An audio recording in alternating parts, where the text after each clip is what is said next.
Good morning, everyone. I know I saw many of you that were out at the reception yesterday evening, and some of you out a little bit later, so I hope you enjoyed DC and the humidity and the heat yesterday. We're really excited about today's schedule that we have for you, and while it may feel like it's a half day on the agenda, we've got a full day of action-packed plenaries and breakouts for you. I really want to make sure that you stick around for our 11:15 plenary session that we're going to have on school safety. We're really excited to have Assistant Secretary of Elementary and Secondary Education from the U.S. Department of Education, Frank Brogan. He was just sworn in actually earlier this week and is going to be here to talk about some of the school safety issues from the federal perspective. And then we have an amazing panel touching on this difficult issue from a state perspective. That's at 11:15. I'd also want to remind you to utilize the surveys we sent you last night. We can't make this event or the services that we provide you get better if we're not getting the feedback from you on what you need and how we can enhance it. So please take time to fill out those surveys. I'm very excited to introduce our first speaker for this morning. Dr. Jim Johnson is a professor of strategy and entrepreneurship and the director of the Urban Investment Strategies Institute at the University of North Carolina. I've seen him speak before, and I've watched a lot of his research online, and it's amazing kind of the look that he has at the demographics of America and what the change is going to be to not just the school districts that you're serving, but also the communities that you're trying to make an impact in. Please join me in welcoming Dr. Jim Johnson to the stage.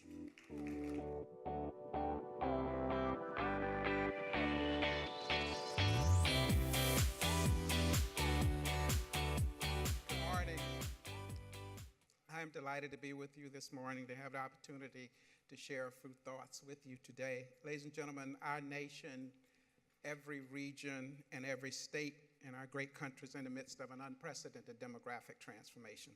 The kinds of changes we find ourselves in the midst of, you're going to have to buckle your seatbelt to deal with them. And if you ignore them at your own peril.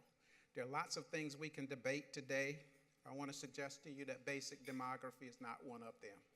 I assure you, if you're 5 years old today, 5 years from now, you're going to be 10 years old. Your birthday comes the same time every year. You just add one to what it was last year, and voila, you got it. In fact, I'm just fresh off my annual review with my dean, and every year I come out with a big raise. And because I walk in and I said, you know what? When we met last year, I was 63 years old. You know what? I'm 64 now. And when we meet next year, I'm going to be 65. It's called forecasting. I'm the best in the business.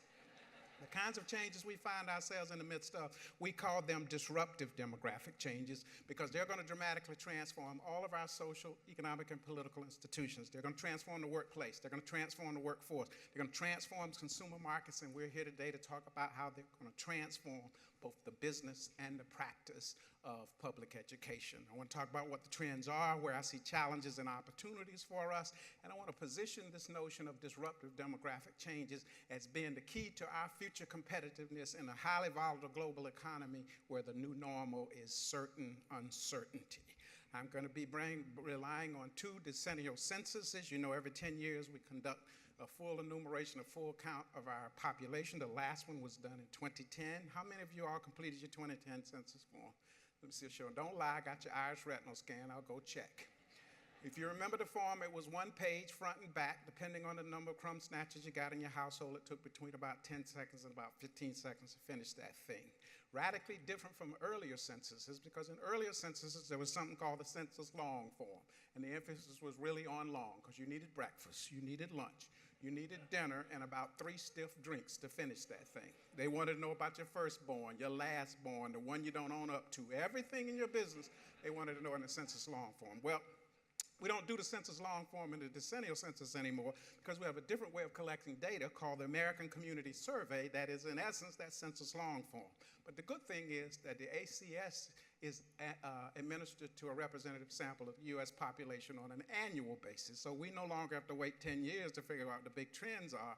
Those of us who are pointy-headed academics who love numbers, we have demographic heaven because we get data every year. So what I will be doing is relying on 2 decennial censuses, 2000 to 2010, and the American Community Survey from 2010 to 2016. I want to suggest to you that there are 6 trends. I'm going to list them and we'll talk about them. The South rises again, the browning of America, marrying out is in, the silver tsunami is about to hit, That fifth one. The End of Men. I didn't make it up. That's actually the title of a book. We'll come back to it and understand what that's all meaning. And my last one is Cooling Water from Grandma's Well. Anybody know what that is? That's actually a song. I'm not going to sing it for you, but I'll tell you what it's all about. Cooling water from Grandma's Well and Grandpa's Stew. Let's talk about each one of these trends and what it means. We're a highly mobile population in this country, ladies and gentlemen. The South rises again is about the southern United States, as defined by the Census Bureau, those states in red. If you know your history, you know that for much of the 20th century, that was an economically backwards region. It had all kinds of racial problems and the like. It was a place to leave as opposed to the place to be or to come to. I actually grew up in North Carolina and went to high school in 1968, which means I was in the first wave of school integration in the South. And I remember my freshman year, I was an athlete, was on the football team. Let's just say I was on the team. And I remember my first away game. It was a away game, and when we arrived at the stadium, the KKK was marching outside the stadium, daring us to beat the opposing team. We beat them so bad they couldn't spell KKK by the end of the night. That was the South. I couldn't wait to leave, and lots of people couldn't wait to leave. And if you look at the data very carefully, you will see the impact. What you will notice is between 1910 and about 1970, the South only captured about a third of net national population growth. Why? Because more people were leaving the region than were going. To the extent that the region was growing, it was mostly in excess of births over deaths. And then something profound occurred, ladies and gentlemen. In every decade since 1970, the South has captured about half of net national population growth in this country.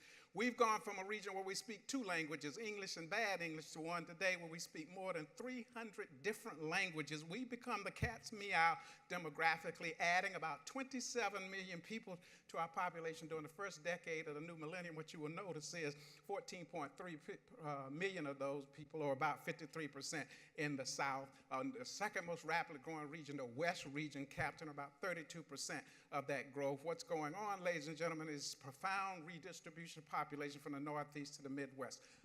What is driving it? It's all about migration. It's all about immigration. Look at the data.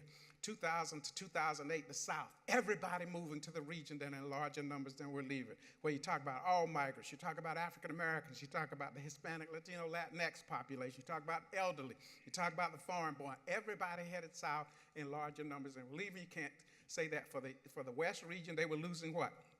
Hispanics and the elderly at that time. If you go to the Midwest during this period, the only group that were moving there in larger numbers than were leaving were the elderly. This is a news flash. After this latest cold snap, they're going to be the heck out of there too, so you just buckle your seatbelt. And the Northeast is kind of like when the last person leaves, please turn off the lights if there's still any on there. Don't know about your state, but I can tell you about North Carolina. All you got to do is pay attention to license tags. Not when you're driving in the parking lot, you see all these snowbirds headed south. Profound kind of redistribution of population, but I lied to you. I said it was the South. It's really about, at least during the first decade of new millennium, it's about 4 states in the South. This movement is about Texas, it's about Florida, it's about North Carolina and Georgia. Those 4 states captured about 71% of that net growth. The other southern states combined about 29%. Doesn't mean other southern states aren't growing. It means that those states are the migration magnets in terms of the kinds of changes we're talking about here. I stopped purposely at 2008 in the earlier graphic because we had something called a Great Recession. The question becomes, what impact did the Great Recession have on migration patterns that we're talking about? The answer to the question is a slowdown in the magnitude of movement, not a change in the directionality of the movement. Upper left-hand quadrant, you see before the Great Recession, the South gained about 655,000 people. During the Great Recession, it gained about 396,000, slowdown in the magnitude of movement in terms of the growth and change and the like. For some reason, this is not showing like it should. Florida actually flipped during the Great Recession. Why would Florida flip from being a net migrant in migration to out migration? Well, some of those older adults who moved to Florida, what happened to their retirement portfolios? They actually went further south. I'm going to show you that they're back in the workplace. They're called the newly unretireds. Florida's obviously back now, but that happened. On the international side, ladies and gentlemen, we've been draconian on immigration since 9/11, and we're becoming more draconian. I want to suggest to you that that's not a good idea for our country, and I'll come back to that in just a moment. What's happened since 2010 to 2016, we've added another 14 million people to our population. 7.7 million of those people, or about 54% concentrated in the South, 32% out west. The trend that we observed during the first decade continues during the second decade. The only difference is, in addition to Texas, Florida, Georgia, and North Carolina, you have to add Virginia to the mix, because in and around the Beltway here is growing like crazy. Those states counted for about 80% of that growth we're talking about in terms of change. Undergirding that fundamental shift to the South is a profound change in the racial and ethnic complexion of our society and in the age composition of our society, what we call two colorful demographic processes, the browning of America and the graying of America, and both of those things are occurring simultaneously. Let's focus first on the browning of America. That is immigration-driven population change. To get you to understand and appreciate what I mean, I got to give you a quick immigration history. 3 panels. These are cartograms where we've exaggerated the size and shapes of foreign countries proportional to the number of legal immigrants we've invited to our country. 1921 to 1960, 61 to 86, 87 to 98. Focus, if you will, on the top panel in that graphic. And what you will see is that most of the legal immigrants entering our country between 1921 and 1960 came from where? Most of them came from Europe, and relatively few came from Asia, and a smaller share from Latin America compared to Europe. Ladies and gentlemen, that was an intentional immigration pattern, because until the mid-1960s, we had an immigration law in this country that says if we were going to allow the foreign-born to enter our country, it was important that they not upset the existing racial and ethnic balance of our country as it existed at the turn of the 20th century. So we had an express preference for people who were phenotypically similar to Anglo-Saxons, people who could learn to speak English, anglicize their names, and the assimilation process was supposed to work while out of melting pot analogy. In other words, ladies and gentlemen, we operated on a quota system that was geographically discriminatory against people from certain regions of the world.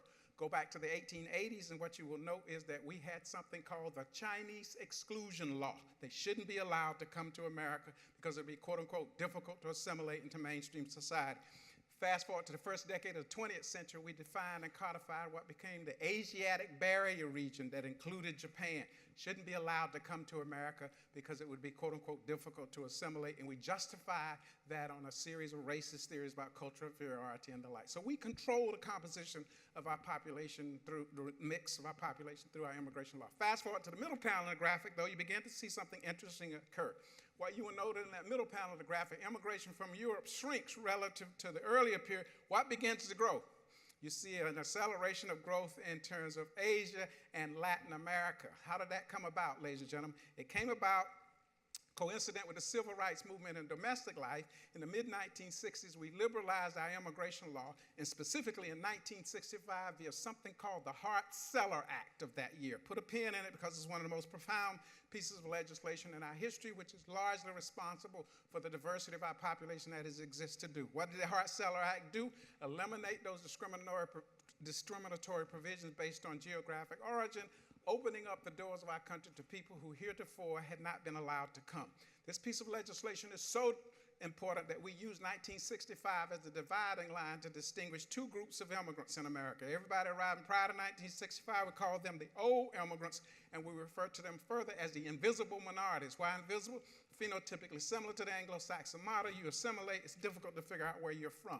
Anybody arriving since 1965, we call them the new immigrants, and we refer to them further as the visible minorities. Why visible? Phenotypically different from the Anglo-Saxon model, from different regions of the world. Yes, they can assimilate, but you will always know that they're different because their phenotype is different from the typical model.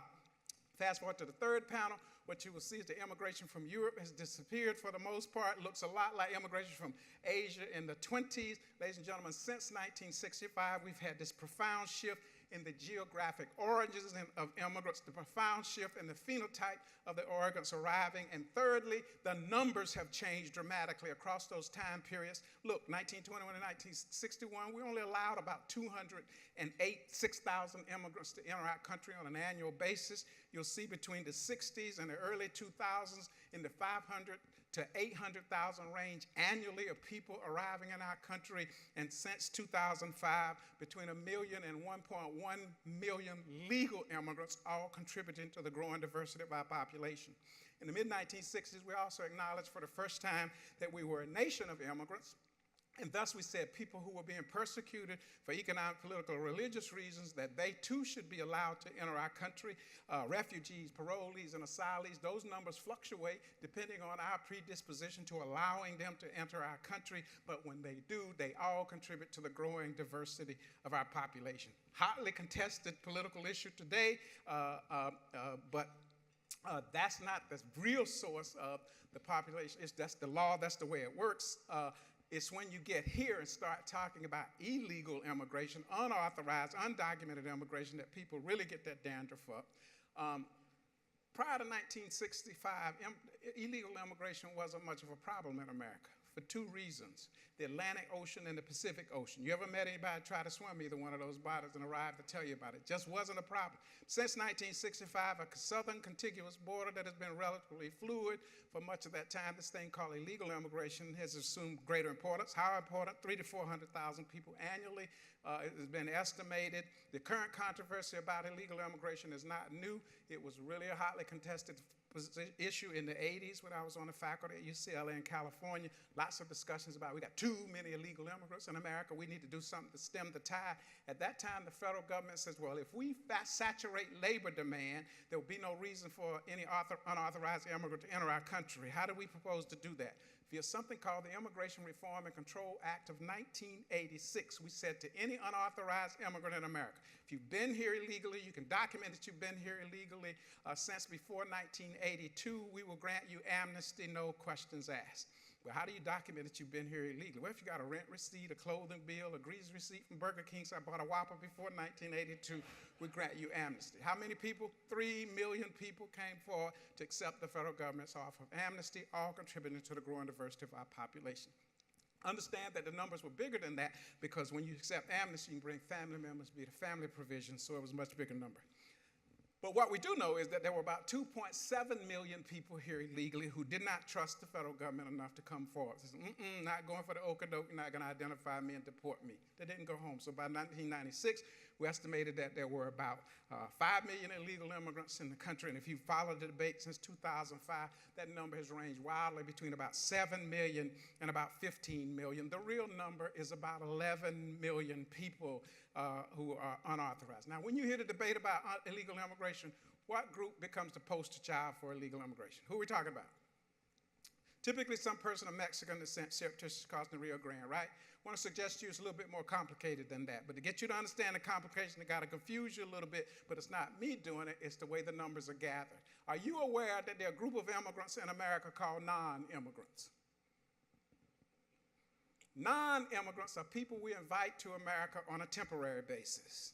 They enter our country on visas. There are at least 68 different categories of these people: tourists, foreign diplomats, international students, and international baseball players. All enter America on visas. Ladies and gentlemen, if you enter America on a 90-day tourist visa and you stay 91 days, what are you? No, you're called a visa overstayer. Ladies and gentlemen, 40 to 45% of the unauthorized immigrants in America walk through the door with papers from the federal government. When it's time to go home, what do? They stay.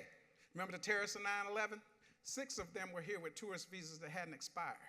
3 of them fit the visa overstayer category. When it's time to go home, they just blew us off. Another 6, we don't know how the heck they got here. The last one was supposed to come to go to California to learn to read and speak English, but instead went to flight school in Florida. And the flight school was a bit dubious of this guy, so they reported him to everybody that would listen, the Immigration Service, Federal Aviation Administration, because of his poor facility of English. The guy could speak English well enough to tell the flight school he had no interest in learning how to land planes, only to fly them. Why don't you hear much about this group? Well, it's big business for us. The numbers grew from 11.8 million in 1981 to right before 9/11, about 33 million people. Tourists spend $3,000 to $5,000 per visit. International students contribute about $12.8 billion to our economy annually. And please don't tell me an international baseball player is a low-wage worker. If you get nothing out of what I say today, ladies and gentlemen, understand if you're worried about homeland security, it's probably not the poor Mexican immigrant who wants to come and work hard, take care of their family, send money home that has export benefits for us. It's probably these folks. You know what, ladies and gentlemen? They come from all over the world. Please don't be offended by what I'm about to say. They look a lot like y'all. In fact, I don't know who's illegal in here. I'm going to find out before I leave. And they could be sitting beside you in some of the most sensitive areas of our economy and you not know it. If you get nothing out of what I say today, understand that we're not having an honest discussion about illegal immigration in this country, and understand that it's important to understand this, because when we interface with young children, we don't need to be looking at them through stereotypical lenses. We're going to need this talent moving forward. My more general statement to you: immigration is playing a greater role in our society. You see, we kept it low. You see the takeoff, about 42, 43 million people today. Who are they? About 46% of them are indeed Hispanic Latino. You will note that the second largest group is of Asian descent. Note that the group that is non-Hispanic white, it only accounts for about 18% of that foreign-born population. Prior to 1965, those numbers would have been reversed in terms of the kinds of changes that we're talking about. When you filled out your census form, they asked you to self-identify. Say, were you a Hispanic? If you said you're Hispanic, you check that box. If you said you're non-Hispanic, you check that box. Then they ask you another question: well, what the heck are you? Are you non-Hispanic, white, black, American Indian, Alaskan Native, Asian, Native Hawaiian, two or more race? 27 million people added to our population. 15.2 million of them were Hispanic. Now, what I want to draw your attention to, of that 27 million people, only 2.3 million of them were non-Hispanic white. Everybody between those two yellow lines of people of color, you got double-digit growth in people of color and a 1.2% increase in the non-Hispanic white population. That's what I'm talking about when I talk about the browning of America, is this profound change in things. What share of that growth was browning? 92% of it was non-white, 55% of it were Hispanic. You can see the numbers for the South and the growth states. If you go to 2010, 2016, 92% of it was non-white, 51% of it was Hispanic. This is one of the most profound changes, and the implications are far-ranging, because what you have to understand is that migration and immigration are age-selective processes. What does that mean?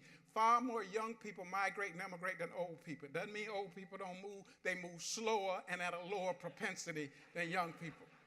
Look at the impact in our societies, ladies and gentlemen, the age structure. Median age of the U.S. population in 2014, 38 years old. Half of us older than that, half of us younger than that. What's the median age of a Hispanic American in America? 28 years old. Now, how many of y'all heard that the Hispanics are a burden on the healthcare system in America? What kind of major health problems do you have when your median age is 28? Now, before you answer that, somebody tell me what the median age of a white non-Hispanic is in America. 43 years old. Ladies and gentlemen, when you're in your 20s, you have acute crises. You've done something stupid like stick your finger in the lawnmower. You got to go to the hospital and get it glued back home. When you move from your 20s to your 40s, your health conditions move from acute to what? Chronic. Which one costs the most? Chronic. Trust me, I lost my wife to cancer at 48 years old. Her treatment the last 6 months of life, $5,000 a week. Understand, ladies and gentlemen, a lot of stuff you hear makes no sense. There's one more piece to this story, and this is for the ladies in the room. Ladies, there's something in demography called completed fertility, okay? I won't give you the big theory today. Let me give you the pop version of it. It's when you tell your husband, go take out the trash, ain't nothing else happening here, okay? Completed fertility for women occurs between the ages of 40 and 44, okay? What's the median age of a white non-Hispanic female? Far right, 42 years old. What's the median age of a Hispanic female in America? 29. Now, ladies and gentlemen, between those two yellow lines, those are all women of color. And you will note a 10 to 20-year gap in the median age. Do you know what that gap is? That's your fertility gap. We know exactly where kids are going to come from. I know that some of y'all in your 40s, I'm going to go home and fix this tonight. Go ahead. Leave now. You might go home and squeeze out one, but you're not going to do what a 29-year-old going to do. This is fundamental biology, ladies and gentlemen. It's not hard to figure it out. Understand that our competitiveness in the marketplace is going to hinge on this. We are an aging population. We're going to need every one of those young people moving forward. We talk about a heck of a color adjustment. You see it, 66% of all births went to non-Hispanic whites in 1990. It dropped to 50%, 2008, and now below 50%. We don't think it's going to go the other way because of the kinds of change. We're talking about the browning of America. You see it in the school-age population already in terms of things. Color adjustment, we think the non-Hispanic white share is going to drop below 50% of our population, around 47 by 2050. At the same time that immigration is changing the complexion of our society, the graying of America is going on. This is about the aging of our native-born population. You might ask the question, well, how do I know if I'm part of the graying of America? 4 ways. Number 1, if you have difficulty seeing this screen, you're part of the graying of America. Okay? Number 2, if you got to go to the restroom twice during this presentation, you're part of the graying of America. Number 3, if you fall asleep, it ain't my fault, you're just an old codger, you're part of the graying of America. It's about 3 things. It's about changes in longevity, it's about declining fertility, and it's about a group of us born between 1946 and 1964 with the boomer generation. We're living much longer today, ladies and gentlemen, than we ever anticipated. In 1935, when Social Security was introduced, the average person turning 65 was going to live another 12.7 years. That same person today turning 65 is going to live another 18.7 years, and we now think living to 100 on a routine basis is well within reach, and there's one school of thought that says the person who's going to live to 130 has already been born. Why? Major health advances that extend our lives. You all are eating better some of the time. You all are more active some of the time. And now we got this thing called regenerative medicine. We got a scientist in North Carolina who's regenerated a bladder. So your bladder wear out, we'll sell you another. We just ask me what color you want. We got it for you. Everything is happening in terms of extending the longevity. In fact, we're even talking about the longevity economy now. We think there'll be well over 600,000 centenarians in this country by 2050. I've just seen some new numbers, project 750,000 to 1 million of this extended life. Why? Look at the role of women in our society. As women have become more active, career-oriented, and the like, it has affected fertility rates. Because what happens, ladies, when you all become more professional oriented? What happens to the age of marriage? It goes up. What happens to the age of first childbirth if you do it? It goes up. So those 2 things go up, it depresses fertility, and you can see that in the numbers here for a 30-year period, how those kinds of things change. Statistically, if you are a couple, you need to have 2.1 kids to replace yourself, okay? Don't ask me about the 0.1, you just gotta be rocking and rolling, okay? If you have to have 2, it's because it's a statistical average. Some babies die at birth. If you gotta have 2.1 kids to replace yourself, ladies and gentlemen, who's replacing themselves in America? You have one group, okay? You build a wall around your country, you close the doors of your country, you got a slight problem. It's called the future competitiveness of our nation. Non-Hispanic whites have had a total fertility rate in America between 1.7 and 1.9 for 2 decades. I'm a bit confused by this number because I don't know how you get 0.9 of a kid. I taught a few of them at Chapel Hill, but you need 2.1 kids to replace them. Connect the dots and understand this is about the future competitiveness of our nation. And then there's a group. Let me see a show of hands born between 1946 and 1964. Show of hands. Everybody look around. We are part of the post-World War II hormonal rush in America. It was our fathers who went off to World War II and came back home and got busy. Got busy to the tune of producing 81 million of us. We're the boomer generation. And on January 1st of 2011, the first baby boomer born in America turned 65 and became eligible for what? Everything. Every day, 7 days a week, 365 days of the year for the next 20 years, we boomers will be turning 65 at the rate of 8,000 per day. That's every day, 7 days a week, 365 days of the year for the next 20 years. Look at it. We were 45 to 64 in 2010, 81 million people, increase in 32% in that population. What you will note is the second most rapidly growing population is the 65 plus population. Why? The average person turns 65 is going to live another 18.7 years. So you got a pig in the python moving out, and you got those people that don't die, they just multiply. That's the silver tsunami that we're talking about. But you got a slight problem. What happened to the 25 to 44-year-old population? It actually declined. Ladies and gentlemen, when people tell you Social Security is a pay-as-you-go system, do you know what that means? You are paying in, and somebody else is spending your money. How are you going to get any money out of it? That population has to be doing what? It has to be growing. But it's not. Got a problem. One of the issues is the opioid crisis. That was it in 1999. That was it in 2014.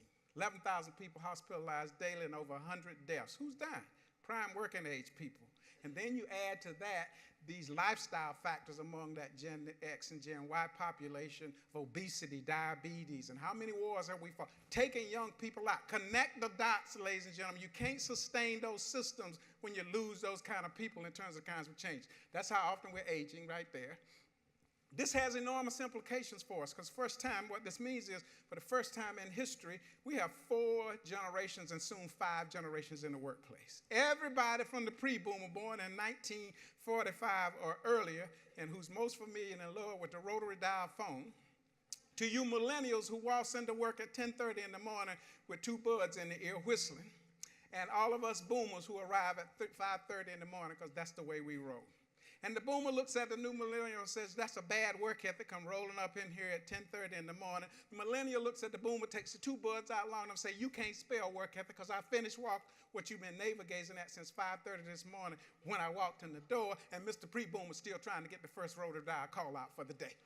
And then there's you with a HR system that is a one-size-fits-all. It is a profound kind of shift in our population. And understand that Gen Z is about to turn 18, so it's going to be 5 generations in the workplace, and you got an HR system. Those are the numbers. You can look at them on your own in terms of the kinds of changes. 2 things are important for your organization, for our schools, for any kind of organization, be it in the private sector, the public sector: succession planning, and one other I'll just talk about. Sooner or later, ladies and gentlemen, everybody that raised their hand, including me, who are boomers, we got to go. Got to go. Some of us know down to the minute when we're going. Others, there's a bulldozer outside to pull your butt out. But you got to go because it's just that succession. But understand the next generation of talent can't look like us. It's got to be far more diverse in terms of the kinds of changes that we have. So succession planning is big for our organizations. A lot of people give lip service to it. They're not very serious about it and understand it. But the big issue moving forward for our organizations won't be child care. Fertility rates are down. What will it be? It will be elder care. And ladies and gentlemen, elder care is radically different from child care. Child care is actually pretty predictable. You drop your crumb snatcher off at the daycare in the morning, you go pick them up at 5:30 in the afternoon. You might go at lunchtime, they do something they got no business. But if you have elder care responsibilities, and in particular, if you have a loved one with Alzheimer's or dementia, you're going to have to figure out how to squeeze work in. Ladies and gentlemen, I'm shaking in my boots right today because I have 2 family members. One's 99, the other one is 92 that we look after, and both of them are in the ICU today, 2 rooms apart in the hospital. So when I leave here, that's where I'm going to be headed. It is all-consuming, and let me tell you something. Don't assume that it's just all of us old fuddy-duddies who have elder care responsibility. 10 million millennials in America have elder care responsibilities. So don't assume it. And then only about 38% of private sector companies even have any focus on elder care as part of the HR policy. It's a $30 billion a year problem in terms of lost work productivity because people don't talk about it, and it's a huge, huge kinds of issue, so understand it. Family life is changing also in terms of changes. Marrying out is about profound change in marriage patterns. The out-marriage rate, you know, it was illegal for blacks and whites to marry until the mid-1960s. That all changed. I'm not talking about that. I'm talking about a more profound change in marriage patterns where the out-marriage rate means you marry someone that's a different racial ethnic group than you belong to, double between 1980 and 2010 among newly married people, from about 7% of all marriages to about 15%. Among currently married people, it went from 3 to about 8%. Well, who's doing all this hooking up in strange ways here? Well, about 41% of those marriages are between Hispanics and whites, about 15% of them are between Asians and whites, and about 16% of the cases, both marriage partners are non-white, Black and Asian or Latino.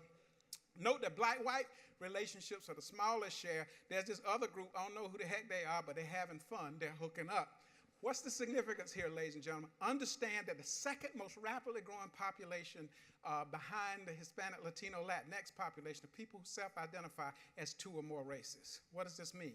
has profound implications for education because it means the kids that are coming in the door won't all fit into the nice and neat little crucibles we're accustomed to putting them in, and they won't allow you to put them in those clusters, and it has enormous implications for curriculum, whose history do we teach, a whole range of other kinds of issues there.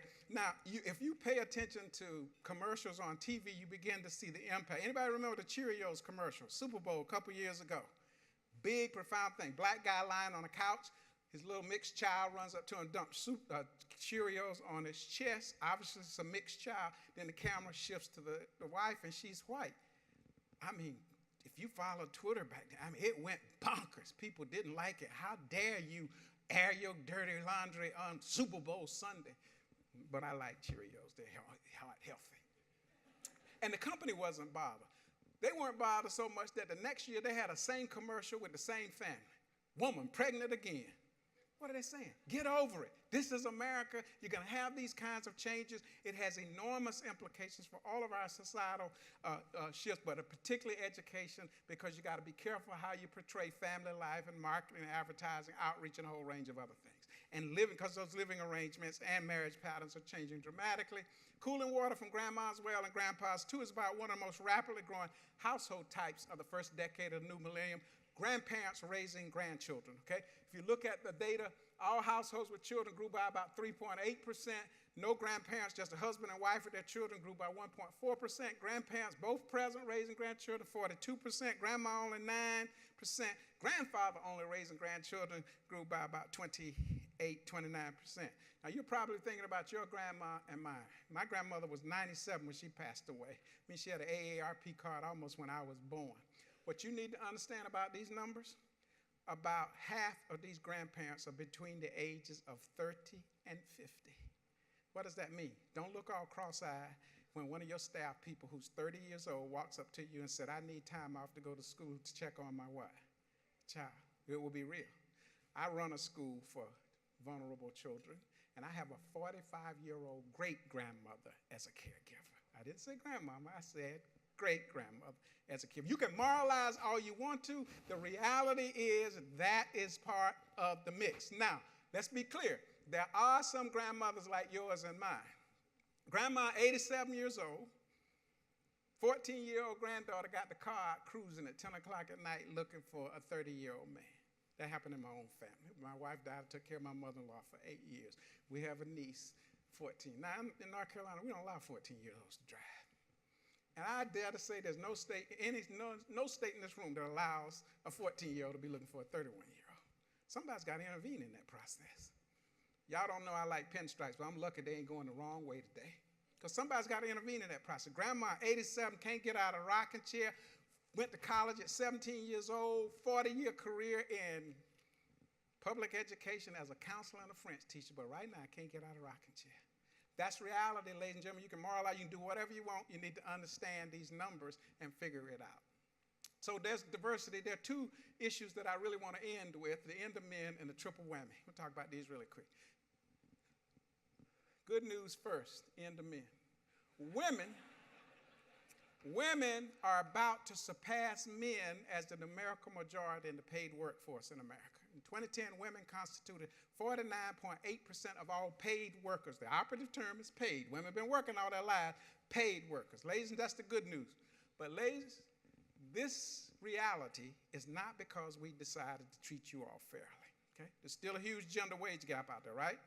Rather, this reality is because men are doing so poorly in American society today. Look at it. Today, 3 times as many men of working age do not work at all compared to 1969. Why don't they work? Skills mismatches, disabilities, or they're what? Incarcerated.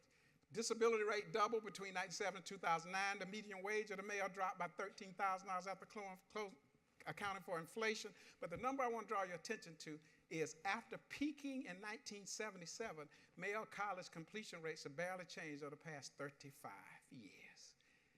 The sex ratio in higher education has been 60% female, 40% male for a decade. I assure you at birth, the sex ratio is not 60-40. It's more like what? 50-50. In 2010, we granted 572,000 more degrees to women than we did men in our higher education system. Where are the men? where are the boys in terms of education and the like? You want to see it, what it looks like? I don't know about your system, but I can tell you about the UNC system. And look at our system. It's 43% male, the entire system. The predominantly white institutions, 45. The minority serving the historically black college, 36% male. Our private institutions, about 42%.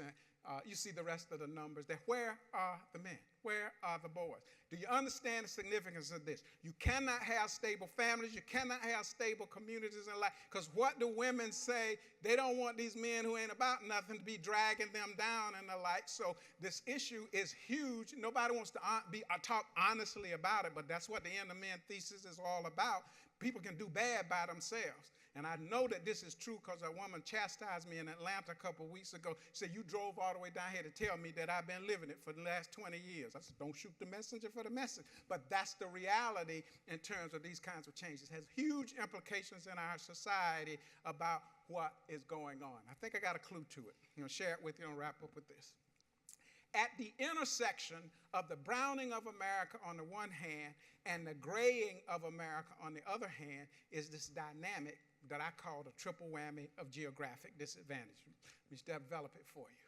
Give you a racial typology of U.S. counties first.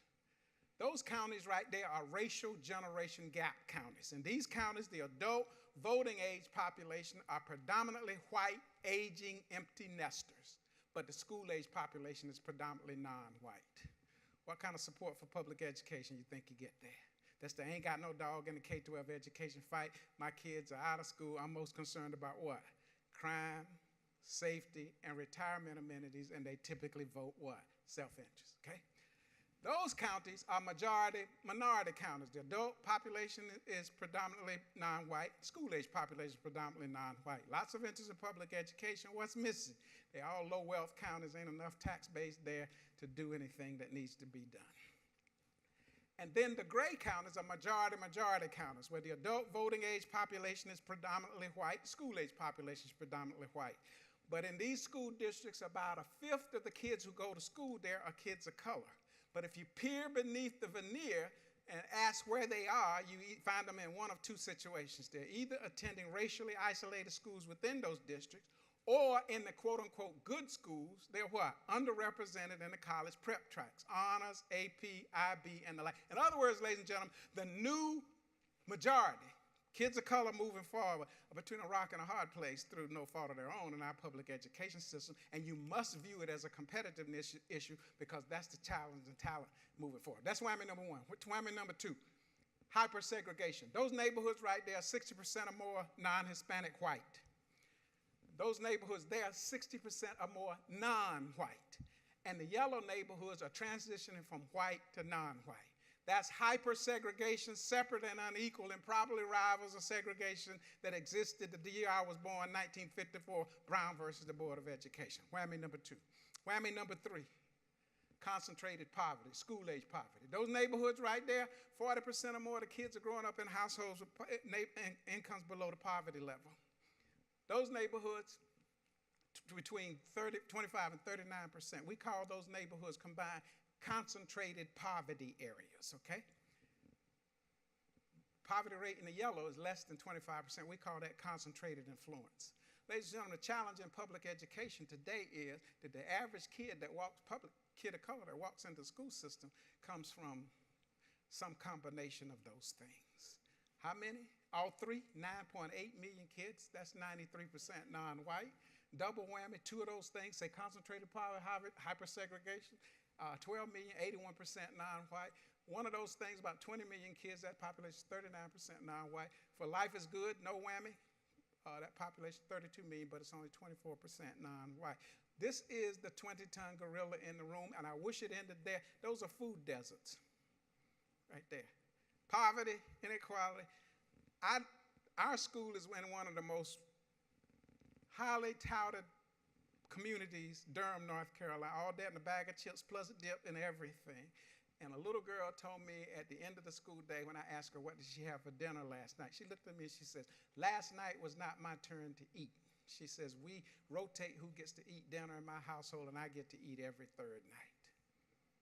Think about that for a moment, ladies and gentlemen. this is the next generation of talent that has to propel us. And then extreme disciplinary sanctions. 3 million kids suspended from school annually, and 250,000 of them referred to the police for misdemeanor charges as early as the first grade.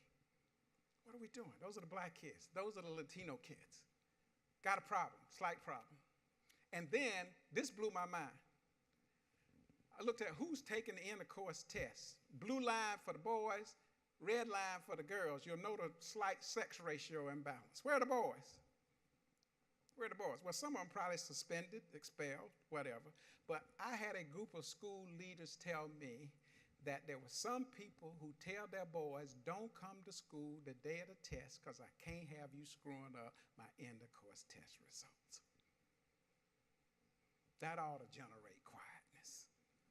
That ought to generate quietness. Ladies and gentlemen, until we reframe this issue as a competitiveness issue, we're going to have problems. Let me just wrap up because I don't want to start crying up here. So we'll just end it up here. If we don't figure out how to manage this transition from graying and browning, we're going to be in a huge, huge problem. Competition for talent moving forward is going to be fierce and global. Ladies and gentlemen, I don't see how we thrive if we don't embrace immigrants. And we got to address the wayward sons problem. The state of the male in America is crisis proportion, and we got to reframe it, particularly in K-12 education. All of us got to be actively involved, and until we understand the importance of the full nexus of diversity issues, the iceberg model of diversity, you know, you only see about 30% of an iceberg. That's the visible things. If that's all you see, you're only doing part of the problem. It's all the stuff you don't see that really, really matters, and we have to build a robust system of that nature. Thank you very much.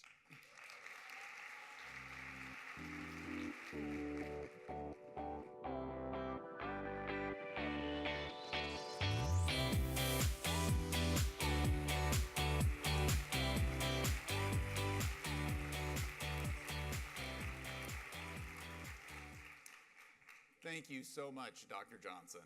It's always amazing in the diversity of the speakers and what they have to share that we bring here with the Education Commission of the States. And when Dr. Johnson sent me his information and slides, I was a little scared. We gave him 35 minutes and he sent 85 slides. But as you can see, he has no trouble getting through the information easily.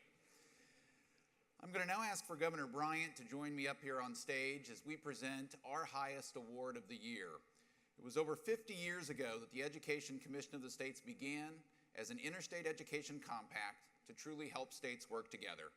James Bryant Conant, our co-founder, believed in the power of learning from experience, and his vision was that states can remain unique but learn from each other on major policies and how they can get better outcomes.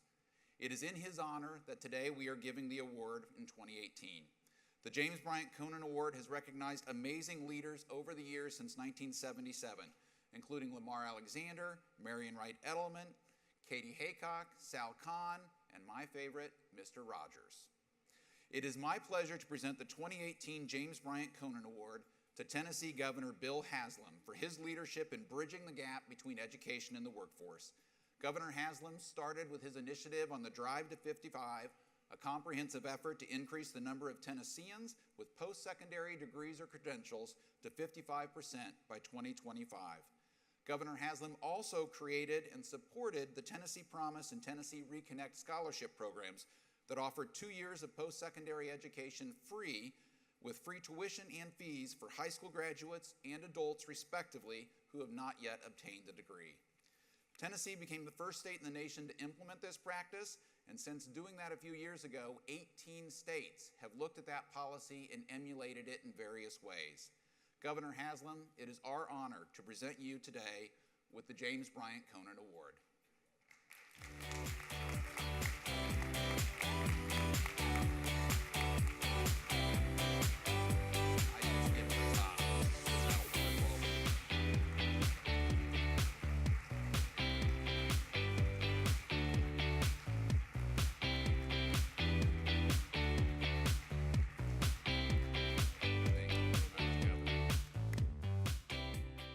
Thank you. I was sitting down there thinking I would hate to be the guy that has to follow Dr. Johnson, and I realized I was.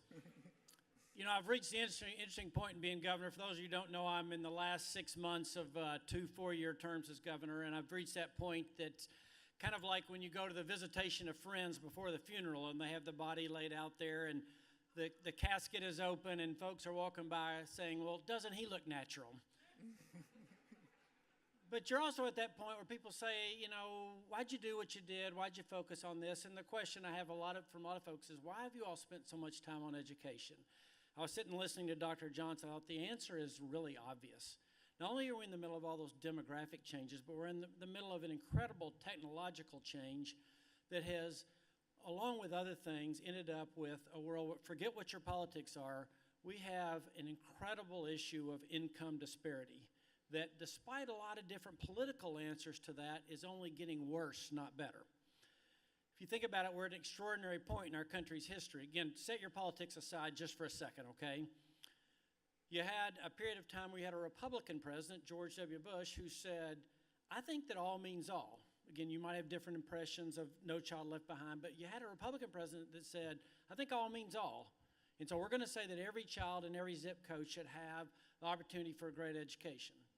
Then you had a Democrat president, Barack Obama, who came in and said, I want to do something. I want to talk about, in every state, raising the standards, making certain that we have an evaluation that actually matches, an assessment that actually matches what we're teaching, and then evaluations for teachers that take into account that assessment and how much children have learned. Pretty radical for a Democrat president to do. Now things have changed, and I'm not talking about because President Trump is in office. Now with the Every Student Succeeds Act, all those decisions are no longer made at the federal level. They're made at the state and local level. And the ability for folks like governors and mayors and other folks to say, well, we have to do this because the federal government's telling us to do that is gone. Either the ability or the burden of doing that, both were true at times. And now it's up to folks like those of us in this room to say, what are those policies that really can address the big issues? And the big issue is helping all of those kids that reflect all those dots on the map that Dr. Johnson talked about be prepared. Governor Bryant and I spent a lot of time out recruiting business. When I started this job 7 years ago, it was all about, well, who can give them the best economic incentive deal or the best piece of ground? No more. Every conversation is about, do you have a workforce that's ready? I was fascinated by your slide that showed all the people moving to the South. Here's what, again, I think I'm right for Governor Bryant and myself, others who represent those southern states. We have folks that forever have trusted us to build their cars, but not to design their cars. There was a sense in which the education preparation is different. And so our challenge is to make certain, no matter what that workforce need is, we're prepared.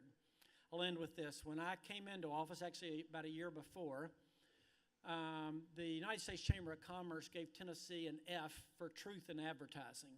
We were saying that 70% of our kids were proficient at grade level.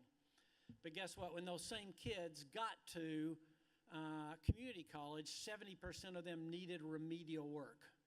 Well, those weren't true. And I made the analogy, it's like we were telling all of our parents that all of their kids could dunk, but the basket was just 6 feet high.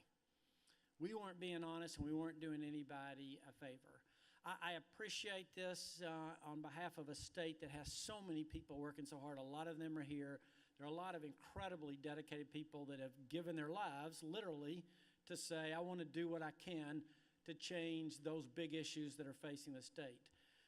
When we introduced the Tennessee Promise, like I said, the first state to have 2 years free of community college or technical school, it was all around this idea of let's provide that opportunity, folks, that don't have it. But what has been impressive is not just what that free opportunity has meant. It's meant changing conversations around dinner tables all around Tennessee. But it's meant our K-12 teachers as well, stepping up and saying, well, my job is not just to make certain that they have access, but to make certain that they have success. And on behalf of a lot of folks that have worked really hard to make certain that happens, thank you, and thank you for the honor that you've given Tennessee with this. Thanks so much.